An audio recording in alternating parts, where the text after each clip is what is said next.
এবার আল্লাহ, মুমিন, কাফের বা মুনাফিক কারো সাথে না, তিনি ডাকছেন গোটা মানব জাতিকে, সরাসরি আপনাকে। আল্লাহ বলছেন, তোমাদের রবের এবাদত করো, যিনি তোমাদের সৃষ্টি করেছেন, তোমাদের আগের মানুষদেরও সৃষ্টি করেছেন, যাতে তোমরা পরহেজগার হতে পারো।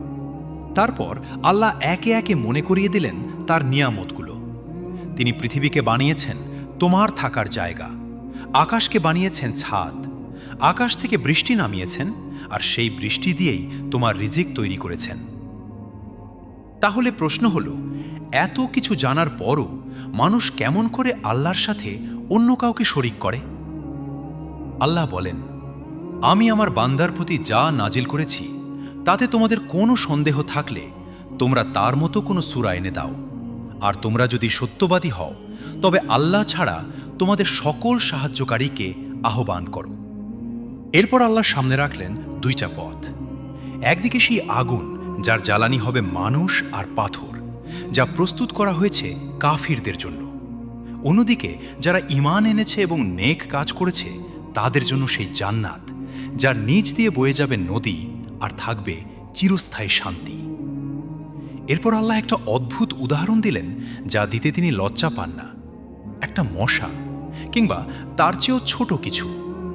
যারা ঈমান এনেছে তারা জানে এটাই সত্য, এটা তাদের রবের পক্ষ থেকেই এসেছে।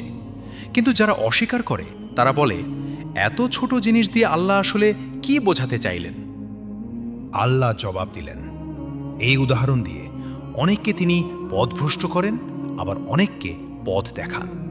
কিন্তু পথভ্রষ্ট হয় শুধু তারাই যারা নিজেরাই ফাসিক, যারা অঙ্গীকার ভাঙে, সম্পর্ক ছিন্ন করে, পৃথিবীতে অশান্তি ছড়ায়, তারাই ক্ষতিগ্রস্ত। তারপর আল্লাহ প্রশ্ন করলেন, তোমরা কিভাবে আল্লাহকে অস্বীকার করো? অথচ তোমরা তো মৃত ছিলে। তিনিই তোমাদের জীবন দিলেন, আবার তিনিই মৃত্যু দেবেন, আবার জীবিত করবেন। তারপর তোমাদের ফিরিয়ে নেওয়া হবে তারই কাছে। তিনিই সেই সত্তা, যিনি পৃথিবীর সব কিছু তোমাদের জন্য সৃষ্টি করেছেন।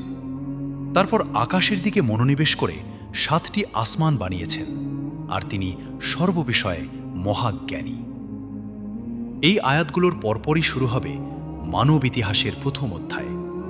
আল্লাহ ফেরেশতাদের জানালেন তিনি পৃথিবীতে একজন খলিফা পাঠাবেন।